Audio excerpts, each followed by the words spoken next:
आज देश पिछले 10 साल में समृद्धि के नए नए शिखर सर कर रहा है। उसको नजर न रख रहा है, इसलिए काला टीका करने का एक प्रयास हुआ है। India's main opposition party, Congress, has brought out what it termed as a black paper on the 10 years of the ruling party's government. 8 फरवरी 2024 को कांग्रेस ने अपना ब्लैक पेपर रिलीज किया। India's main opposition party, the National Congress, has brought out what it termed as a black paper on the 10 years of the ruling party's governance. नौजवान कहता है नौकरी दे दो, सरकार कहती है पैसा नहीं है, अग्निवीर लेके 4 साल की नौकरी करो। वो बार बार अपनी कामयाबों को सुनाते हैं और उनके फेल्यूर्स को छुपाते हैं। कितने लोगों को एम्प्लॉयमेंट मिला, कितने लोगों को अच्छी नौकरी मिली, ये उन्होंने कभी नहीं बताया। तो ये सारा का सारा स्ट्रक्चर कंट्रोल्ड है, रिग्ड है। इसलिए बहुत जरूरी है कि जनता इस बात को समझे कि ये नॉर्मल चुनाव नहीं है, जिसके हिसाब से बीजेपी एक चोर पार्टी है। और ऐसा कहना कांग्रेस पार्टी के प्रेसिडेंट मल्लिकार्जुन खड़गे का है, जिन्होंने ये ब्लैक पेपर मोदी गवर्नमेंट के व्हाइट पेपर के अगेंस्ट पार्लियामेंट में प्रेजेंट किया। अब इस ब्लैक पेपर के अंदर बीजेपी के उन फेलियर्स के बारे में डिस्कस किया गया है जिसे किसी भी मीडिया हाउस ने अभी तक कवर नहीं किया। और कांग्रेस की इस आइडियोलॉजी को बहुत सारे यूट्यूबर्स, बहुत सारे मीडिया पर्सनल पहले से ही तोल दे रहे हैं और उन्होंने इसके बारे में बहुत सारे वीडियोस बनाए हमारे यूथ को बलगराने के लिए।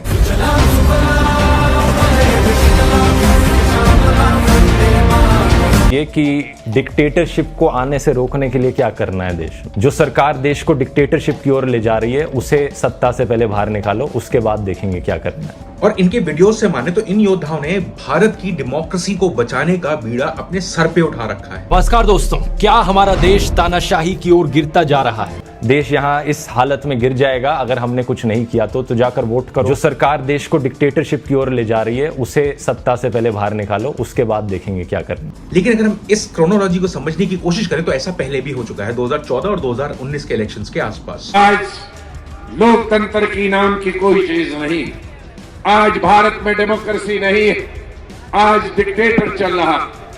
आज किसी भी अपोजिशन के नेता को सरकार की निंदा करने का कोई हक नहीं। दोस्तों, इनकी जोड़ी इस देश को बर्बाद कर देगी। मैं जितना सोचता हूँ उतना मेरा शरीर कांप उठता है। अगर मोदी और अमित शाह दोबारा 2019 में आ गए, दोस्तों ये देश नहीं बचेगा, ये इस देश को बर्बाद कर देंगे, ये इस देश के टुकड़े टुकड़े कर देंगे। फिर आइए इस वीडियो में डिटेल में जानने की कोशिश करते हैं कि इस ब्लैक पेपर में ऐसा क्या है जो किसी भी मीडिया हाउस ने कवर नहीं किया और जिससे बीजेपी को घेरा जा सकता है। अब एक तरफ बीजेपी ने अपने व्हाइट पेपर के अंदर अपनी प्रोग्रेस और जीडीपी ग्रोथ रेट के पीछे उनके एक्शंस को एक्सप्लेन किया है, वहीं पे ब्लैक पेपर में बीजेपी को पिन डाउन करने के लिए ऐसे स्टैट्स दिए गए हैं जिससे बीजेपी की फॉल्ट को दिखाया जा सके।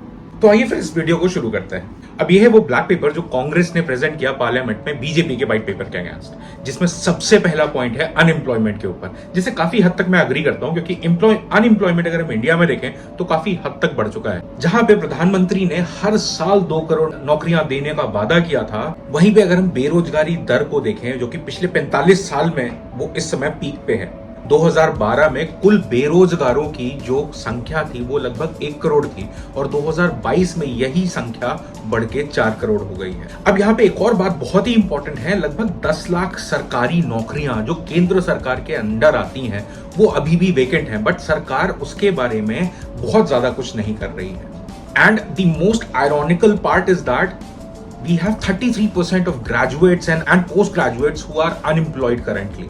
एंड इसी की वजह से आप देखोगे एक इंजीनियर कुली की जॉब के लिए अप्लाई करता है और एक PhD holder which is a doctorate degree वो प्यून की जॉब के लिए अप्लाई कर रहा है। और ये बहुत बड़ा रीजन है जिसकी वजह से हमारे देश के अंदर हर घंटे लगभग 2 बेरोजगार अपनी जान ले लेते हैं। तो अब आते हैं इस ब्लैक पेपर के सेकंड पॉइंट पे जो कि इकोनॉमिक ब्लंडर्स को हाईलाइट करता है। तो अगर हम इस पॉइंट को कायदे से समझने की कोशिश करें तो यहाँ पे एक एनालॉजी सेट करने की कोशिश की गई है जहां पे बेसिक कमोडिटीज के प्राइस 2014 वर्सेस 2024 में कंपेयर किए गए हैं। अब बेसिक कमोडिटीज का मतलब क्या क्या हुआ? एलपीजी गैस, पेट्रोल, डीजल, आटा, दूध, ये सारी चीजें 2014 के कंपैरिजन में बहुत ज्यादा महंगी हो गई। और यहाँ पे बहुत सारे लोग बोलेंगे भाई इन्फ्लेशन नामक भी एक चीज है।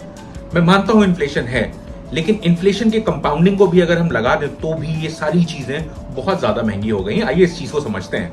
जैसे कि अगर हम एलपीजी सिलेंडर की बात करें तो पिछले 10 सालों में एलपीजी सिलेंडर के रेट्स लगभग 120% बढ़ गए और डीजल की बात करें तो लास्ट 10 इयर्स में 64% का उछाल आया है। अगर हम दूध की बात करें जो कि लगभग हर घर में कंज्यूम होता है, उसमें 71% का हाइक है।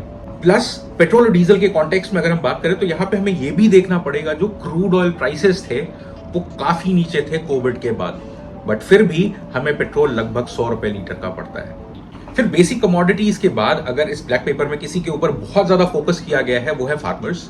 बीजेपी गवर्नमेंट ने फार्मर्स की इनकम को डबल करने का प्रॉमिस किया था, लेकिन अगर हम अब सरकारी सर्वे के हिसाब से बात करें तो किसानों की आमदनी प्रतिदिन सिर्फ 7 रुपए रह गई। कांग्रेस का यह आरोप है कि फार्मिंग इक्विपमेंट्स पर फिर इसी ब्लैक पेपर में बीजेपी गवर्नमेंट ने जो भी नए टैक्स लॉज इंट्रोड्यूस किए गए हैं उसको भी बहुत ज्यादा क्रिटिसाइज किया गया है और कांग्रेस ने इसे टैक्स टेररिज्म का नाम दिया है, जो कि काफी ज्यादा इन्फ्लेटेड वर्ड है। मैं बिल्कुल भी अग्री नहीं करता। ये वर्ड यूज करना itself is a misery, I would say. अब उन्होंने सबसे पहला एग्जांपल दिया जीएसटी, जो कि कंजम्पशन टैक्स है। तो बेसिकली कांग्रेस ये दिखाना चाहती है जो कंजम्पशन टैक्स है वो हमारे देश के मिडिल इनकम और लोअर इनकम ग्रुप पे कर रहे हैं और हायर इनकम ग्रुप या अमीर लोग पे नहीं कर रहे हैं। इसको सब्सटैंशिएट करने के लिए उन्होंने एक फैक्ट दिया है जो कि ये दिखाता है कि इस देश के 10% जो कि सबसे अमीर लोग हैं वो सिर्फ 3% जीएसटी कंट्रीब्यूशन में पार्टिसिपेट करते हैं। रिमेनिंग 97% का इसमें middle income group and lower income group fall करता है। इसका मतलब ये हुआ जो गरीब लोग हैं वो लगभग 6 गुना ज्यादा इनडायरेक्ट टैक्स पे कर रहे हैं अगर हम उन्हें अमीरों से कंपेयर करें तो। अब कांग्रेस के हिसाब से यही वो वजह है कि देश में गरीबी बढ़ती जा रही है, बट मैं इस चीज के अगेंस्ट एक क्रोनोलॉजी देना चाहता हूं। मेरे हिसाब से किसी भी कंट्री में जितना ज्यादा टैक्स कंट्रीब्यूशन होता है उस कंट्री की प्रोग्रेस उतनी अच्छी होती है या वो उस प्रोग्रेस को दर्शाती है। तो बेसिकली अगर हम किसी भी कंट्री की इकोनॉमिक ग्रोथ के बारे में बात करते हैं तो जितना ज्यादा कंट्रीब्यूशन होगा टैक्स कंट्रीब्यूशन उतनी ही अच्छी उस कंट्री की इकोनॉमी को माना जाता है। तो उस हिसाब से ये पॉइंट मेरे हिसाब से पॉजिटिव है बीजेपी के लिए। अब इसी टैक्स लॉस के सेक्शन में इन्होंने B2B टैक्सेस के बारे में भी बात करी है, जो कि अगेन इनके अगेंस्ट पड़ रहा है, जिसमें इन्होंने बात करी है कॉर्पोरेट टैक्सेस की, जिसे घटाकर 22% कर दिया गया। जो नई कंपनीज इंडिया में स्टार्ट हो रही है उन्हें सिर्फ 15% का टैक्स देना है। कांग्रेस ने यह बोला कि ये जो नया टैक्स रिविजन हुआ है इसकी वजह से सरकार को 86 लाख करोड़ का नुकसान होएगा। लेकिन अगर आप इस क्रोनोलॉजी को समझने की कोशिश करिए, कॉर्पोरेट टैक्सेस कम होने की वजह से इंडिया की ईज ऑफ डूइंग बिजनेस, जिसे EODB भी बोलते हैं, उसमें उसकी रैंकिंग में इजाफा हुआ है। प्लस इंडिया बहुत टाइम से स्टार्टअप फ्लिपिंग नामक एक मैकेनिज्म से सफर कर रही है, जिसमें इंडिया की स्टार्टअप्स इंडिया में रजिस्टर करने की बजाय सिंगापुर कंट्रीज में जाकर रजिस्टर करती हैं टैक्स बचाने के लिए। मोदी गवर्नमेंट का ये जो इनिशिएटिव है ये बेसिकली स्टार्टअप फ्लिपिंग को रोकने के लिए या उसे कम करने के लिए बहुत कारगर साबित होगा और लॉन्गर रन में ये जीडीपी में काफी अच्छा खासा एक कंपाउंडिंग इंटरेस्ट देके जाएगा। हालांकि अभी भी मेरे हिसाब से सरकार के पास हेडरूम काफी है कॉर्पोरेट टैक्सेस को रिवाइज करने का और एक B2B बिजनेस फ्रेंडली एनवायरनमेंट बनाने का, जहां पे बिजनेसेस और ज्यादा फ्लरिश कर सकें।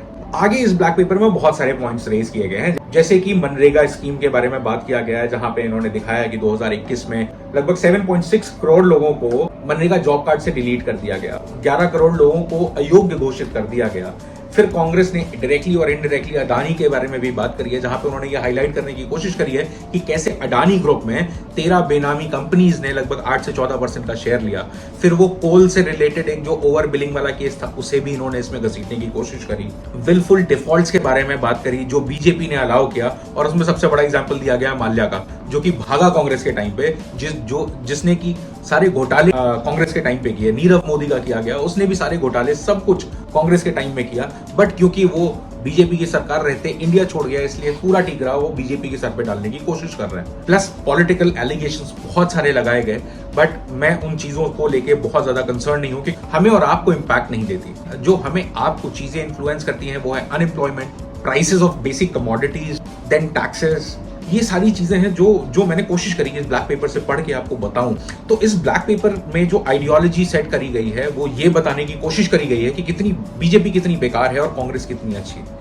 अब आपको एक चीज ये समझनी है कि बीजेपी के अगेंस्ट में कौन खड़ा है। पार्टी का नाम है इंडिया अलायंस, जिसमें पूरे देश भर की पार्टीज एक साथ आके बीजेपी के साथ कंपीट कर रही हैं। अब इसमें सबसे साफ सुथरी पार्टी थी आम आदमी पार्टी।